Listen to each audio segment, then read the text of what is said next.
I think a lot of people have a kind of a warped or distorted view of like diversification or selling is a losing man's game. And it's like, no, no, no. Actually, what we're doing is we're trying to smooth out the ride. It's having a plan, right?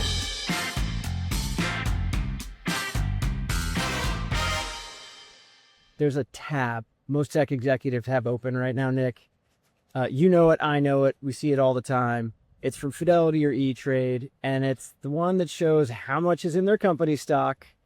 And they know the number, they know it's too high, and most of them just close it without doing anything.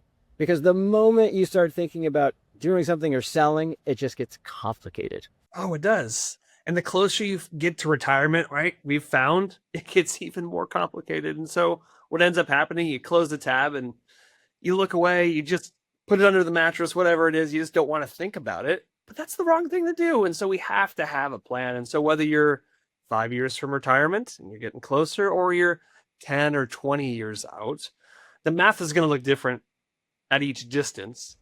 But we have to be able to understand the behavior we're using, if we're avoiding, or really where we're getting at is you got to have a plan before, during, and after. And that's what we're going to talk through in today's episode, right? By the end of this episode, you're going to be able to examine your own concentrated position in company stock that you own and understand what to do with it. How to understand your time horizon till retirement and come back to the original goal, which is what are we trying to accomplish and how does this support it? Right. Yes. And the the thing to realize is that this isn't a binary choice. It's not sell or do nothing. There's a sequencing question mixed in the middle there. What kind of cycling of RSUs do you have going? What are your income levels as you are vesting and selling across the map? What are the taxes of the various types of things that you hold? Now, RSUs are kind of the thing you think about, but you can also think about employee stock purchase plans. There might be non-qualified stock options. There might be incentive stock options. So there's so many components to think through. Yeah. And you hit the nail on the head with like, oh yeah, what about this thing called taxes, right? It's not enough just to understand like what type of options you were given. Congratulations, you have equity and that's a great thing. But then when we come to build a plan, that idea of sequencing, which I think is just a fancy way of saying like, how do we space out when we're going to decide to sell, right? Yeah. And what are the factors we're taking into consideration? Is it a higher earning year? Is it a lower income year? Maybe one spouse gets laid off or someone's home with the kids. We change jobs, whatever it is. How do we have a game plan to start to liquidate that? Because if we just hit the, oh, shoot button and we liquidate it all, like that's going to trigger way more than we really want to in taxes. And so we're going to understand like a dynamic of, what do we call it? Like, let's not let the tax tail wave the investment dog, right? Tax tail wag the dog. Yeah, of course. Yeah. Yeah, I fully agree with that. So it's really about looking at that sequence to unwind across your income and your taxes. And especially for those higher earning households, it's like the people that we're working with all the time as clients, right? So, I mean, I think that's where we're headed. Yeah. I think most articles, right, when we look at, you just go into Google or it pops up on your phone, they're just going to tell you the easy answers to diversify it. And they're not wrong. It's just incomplete, right? Yes. It's helping you understand the trade-offs, which we'll start to look at. But a quick pause, if you're 10 to 12 years out and RSU concentration is the thing that's keeping you up at night, but you're wondering also like, how much am I going to need to retire while you're trying to figure out your plan? Click below for the quiz that you can take on how much do you need to retire. It takes about 4 minutes and it'll tell you exactly what you need. Absolutely. So Nice. for you, sir, when I think about this, I kind of think of it as that liquidation sequence, right? When we think about clients who are further out to retirement, but they're building a big concentrated position. I have a few clients right now who, they're easily 12 years plus from retirement, but they've been working in tech jobs and biotech jobs, and they've built up sizable wealth. And so when they come start working with me, often they're one of their biggest assets is their company stock because it's just accumulated, it's built up. Some of them also had stock options where the stock options are deeply in the money now. And they just have a really big position on their balance sheet tied to company stock. So I think the first thing that we look at when we look at that through that lens is we just want to understand what a great life looks like to them, one. And once we understand that, we look at, well, what's the trade-off between us unwinding some of this position quickly, the taxes that we're going to pay, but also how much certainty does that build in, because we can take those assets and put them to work in a more diversified manner. That is typically the the answer that people are looking for. But so essentially it's looking at like RSU vesting that's happening with the bonuses and the normal income, and then just looking at like what's your tax year going to look like year over year, and are you going to have is it going to be like, are we going to jump up into different brackets in the coming years? Did we get a big bonus sign on where it's gonna ratchet us up and then ratchet us back down? Like, what's the planning there to make sure that we're doing this in a really smart manner? So that's the first thing. The second thing is concentration threshold. So like, how much concentration do we want to see? Most people in our business are going to say anything above 10% of your net worth is too much, which is I can understand, and sometimes is silly to me, because most of our wealth is tied up in our businesses. But it's an important question to ask and to understand what would happen to you if you had a big downturn, lost a tremendous amount of the wealth in your individual position. Would that really affect you? Because then that's going to help us understand the timeline for you unwinding that position. And then, finally, just looking at like, well, putting it all together and like looking at, well, when do we actually exit? When do you want to retire? When do you want to transition to something else in life? And how do we do that? Because if we have a year in which you're going to have a lower income, which you kind of noted earlier, what an amazing time to sell more of those stocks. And I think a lot of people miss that concentration, like it doesn't happen in a vacuum. Like it's sneaky, right? Because we have to think about like how we earn these, RSUs, ISOs, ESPPs. Like this is the new pension, Scott, right? This is the idea of like, let me dangle this carrot to stay at this company. And we're going to continue to reward your employment, your efforts, so on and so forth with retention. And how do we do that? We're going to keep throwing money at you, right? And so not only do you have what you currently have now, but two things are happening. Chances are, if you do a good job and you get promoted, they're going to give you more, right? And then number two, if the company's doing well and there's an up market occurring, your position, your concentration is continuing to grow and grow and grow. And if we don't ever stop to look up, all of a sudden, to your point, it's 20, 25, 30, 40% of our overall net worth. And as we continue to be more successful, that number is growing and growing and growing. And so, yeah, we have to have a plan, both, like I mentioned earlier, before, during, and after. And it's, for so many clients, the line in the sand is like, okay, what number are we comfortable with? And we'll dive into that in a moment, because I think as we get closer to that goal, whether that's retirement, a sabbatical, that drastically changes the shorter that number becomes. But then also, like, once we have a plan, how do we get rid of it? And we also have to say, no new money's coming in. And I think that's a great first place to start, honestly, is once we draw that line in the sand and saying, when I get new money coming in from a grant, right, or something vests, what am I going to do with it, right? And that's honestly, I think the easiest point to solve is like, how do we diversify that away? How do we not just take this quote unquote bonus that we just got from our company and not just put it back into our stock? Yeah, and so what you're getting at, I know exactly what you're saying, but if the listeners at home may not fully get what you're saying, RSUs are essentially a form of bonus. And so when they vest, a portion of it's taken out for taxes, but you get the rest as shares in company stock right away. And to your point, the first thing you can do to start whittling down your position is to not grow your position. So you can choose, some companies will actually allow you to choose to sell all the cash at the moment of vest, right? So funds get set aside for taxes. You can even, sometimes they'll let you choose what percentage do you want to have put set aside for taxes, which oftentimes people are setting aside 22% when they should set it for 37%.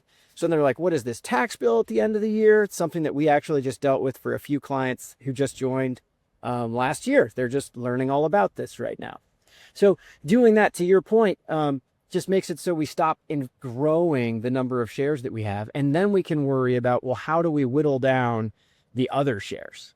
And on that topic, I'm curious, as we get closer to retirement, what number you're comfortable with, right? Because I think for a lot of the folks that we work with, if we're less than 5 years out, I'm getting really strict to that very, very conservative number where it's like, all right, like that's no fun. Like this thing just appreciated and went on a run for the last 10, 15 years and it's my best performing asset. And now you're telling me to sell it or whittle it Yeah. down. That's what are you doing? Right. So I'll have you start. Well, yeah. I mean, I I'm kind of want to It cop out depends, and just right? say it depends. When you're getting really close to retirement, it honestly does depend. I know I want to have a fight with you about this and I'll come up with a number Yeah. that I'm going to care about. But here's why I say it depends. If you have, Nick, so much net worth that you're good for the rest of your life, and the Yeah. 30% that you own in Apple means nothing to you, then I don't care. I'm like, good on Agreed. you. If we're Agreed. going to have a conversation about, do you want to let this just run and see what happens? Do you understand the potential downsides to this? Hopefully you get all of the upsides.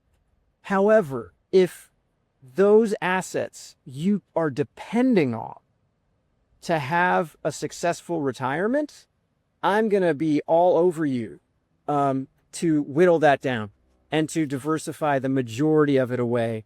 And I would personally want to see you owning no more than 5 to 10% of your net worth in any single position. And when you do own it, I'm still going to show you the ramifications of if it goes wrong, because I've seen it go wrong. And people don't ever think it can go wrong when it's your company and you know it and you know everything that's happening in it. And it's great and it's always done great. Our job is to plan for when it doesn't do great. So that'd be Absolutely. my answer for that. When you're a young person, if you don't need the money, I'm totally fine with that being a lot larger of a number. Oh yeah, absolutely, absolutely. Especially depending on the type of company it is, and again, when your time horizon's that long, a lot more risk you're able to take on. That's where we get really nitpicky. When we're working with clients 3 to 5 years, because like we have the scar tissue, right, of hearing Yeah. and experiencing clients to unfortunately or prospects that didn't sell, right, and then having to clean up the mess afterwards, saying like, okay, let's go through this. Does this mean one extra year of retirement? We have this now. How do we move forward from here? Right. Yeah. No, it's totally dependent upon the plan itself for each person. I mean, that actually reminds me, my mom worked for Motorola in the semiconductor division when I was a kid. And I remember she would get company stock. And I remember when Motorola was doing so well with the original cell phones. Remember like when the Razors came out, the original Razors, the little flat ones, the little flip phones back in the Yeah. day? Yeah. That was like So like between them and BlackBerry. That's right. that was when we were still mainly still analog phones before we went fully digital, like with like Apple phone, with like the iPhone coming out and all that stuff. As soon as that happened, like they totally hit skids, you know. As far as she was concerned, they've been manufacturing communications since I think World War II is when they started for the GIs. Like they were a great company. She never thought they could go wrong, but they did twice. Once was when the analog kit died, and then another time down the line. So it's just, I think if you look around in anyone's life, there can be stories of success, but more often than not, if we really look, there's stories of where it didn't work out as well. And those are the people I worry about.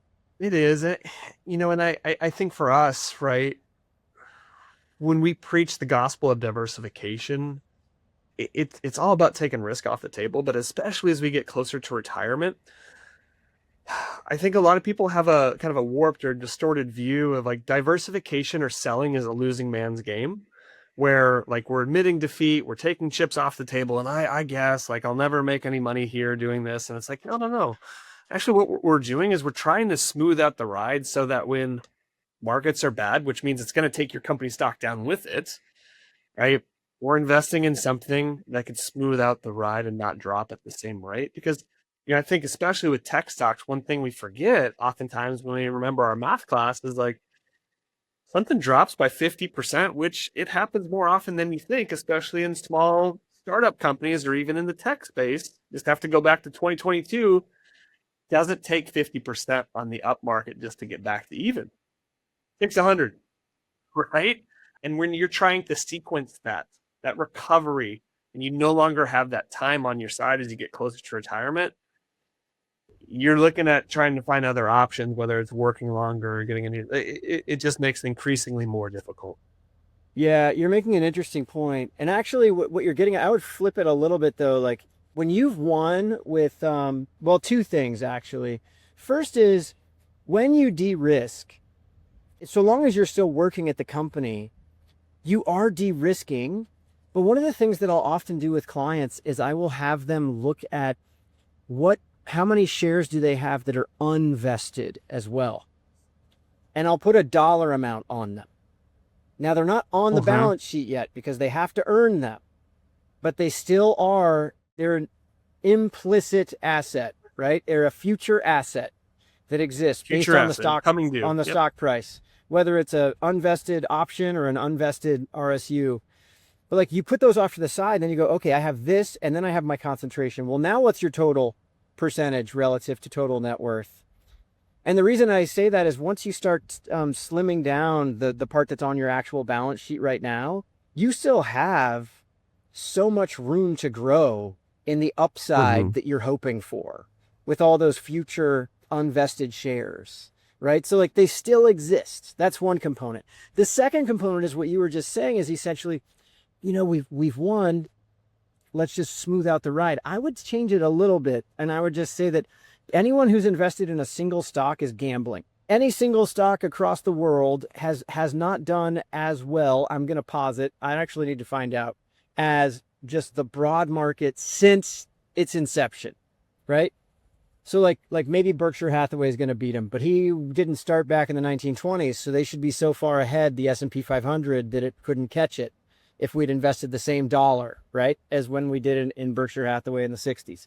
The point I'm getting at is you're choosing to take money off the table that's house money, and then you're choosing to invest in the house, to become the casino. You're like, hey man, I just want to win all the time. I don't want to care about who wins and loses every day on the market. Like if you ever see a pit boss excited and at a casino? Never. Do they know they're going to make money? Absolutely. But it's not exciting. They're not going to be on a heater. They're also not going to be destitute, right? So I think if you look at it through that frame, it just changes it, right? So you basically just go change it and you say, okay, I want to make sure that I'm okay and my family's okay. Let's look at the concentration that we have. How do we get ourselves out of this as tax efficiently as possible so that we can then have a diversified core? And hey, let's keep some of it. If we want to keep some of it concentrated because we love it, let's do it. Why not? That's fun.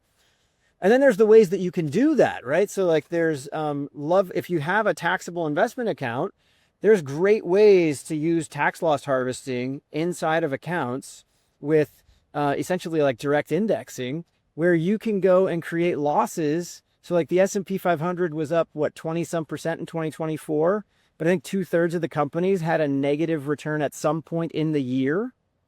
So it's like, just think of like, if you have a good fund manager who's saying like, I'm going to scrape these losses off as they're existing, but you still get to go along for the ride on the upside. Well, now you're offsetting those losses, all those gains that you have in your RSUs, if you've held onto them concentrated, and you're unwinding the position in a manner that's very tax efficient. Right. And I think in all of this, like you're now building a framework, right? Yeah. Whether that's from this episode, it's clicking on the link, it's working with an advisor. Like the idea of like, great, you have equity in your company. Good job. That's gold star number one. But now actually having a plan to figure out, okay, this is going to keep coming each and every year. That number is going to get bigger. What do I do with it? And being able to now map out like, okay, it is a lower tax year. Let's go ahead and start to sequence that more aggressively. Or, you know what, the market's down. Can I look for opportunities to cash out? Or like what we talked about is like, as we're getting closer to retirement, maybe we have shorter or fewer windows where we're getting our next vesting dates before retirement. What does it look like just to sell right there on the spot? Because to your point, when we go through the exercises with clients, whether that's another opportunity to buy, I look at it as that's just another bonus coming in. You pay the taxes on the bonus you got, you diversify, you put it in savings, you pay down the mortgage, whatever you do. It's having a plan, right? And so if you're, in that 5 to 7 year window, as you're getting closer to retirement and your concentration's somewhere north of 20-25%, this is the time to schedule that call, to go through that scenario analysis, to really start to put together the glue of what are you working towards, and how do you put together a plan. Yeah, and I will say that, like, one of the things, we kind of started with, like, one of the people open up those tabs and then don't do anything, and it's kind of inaction is action. And like, if that's you, yeah, it's time to reach out and get help, right? Like this, we honestly don't ever really talk about ourselves very much, but this is exactly the kind of work that we do for clients all the time. But what it really is about is, like, before you take action, you need to be really clear on what is all this money for? And like, what are you trying to build this to do? Right? Because once you're excited about the vision that you have and you have energy behind it, doing this like tactical stuff of, selling all the RSUs that vest right now and selling ESPP the moment that it hits and treating it like a cash reserve account, and looking at your old ESPP shares and your old RSUs and your old ISOs and figuring out, like, what do we sell? What do we donate? All those various things to get you the right solution. That's easy once you know what life you actually want to have. At least it's easy for us, but you can totally do it. But if you aren't acting now, go take action. Yeah, and I mean, we've seen it so many times as we wrap up here of, like, clients, they just, you walk into work lighter when you have the plan. Like, you've won the game. Now, it helps to actually know, like, someone to tap you on the shoulder and say, Scott, great job. Like, you won the game. Like, there's a different energy when, like, you're working on your own accord. You're working with your own time. You're no longer driven by money. You've created a plan. If you've achieved that number, and everything else from there is gravy, right? So being able to understand, like, this is a golden opportunity. These RSUs, these incentive stock options, however your company decides to pay you out, this is the gold rush in a lot of ways, where now that you're given this, which it didn't exist before, like, how do you plan for it? So I think that's it. I think we covered it. We could dive, ad nauseum to all the different tax, advanced tax strategies and sequencing. But we'll wait till next time. I think it comes back to, have a plan. Yeah. Have a plan. All right. Well, until next time. Thanks, man. See you later.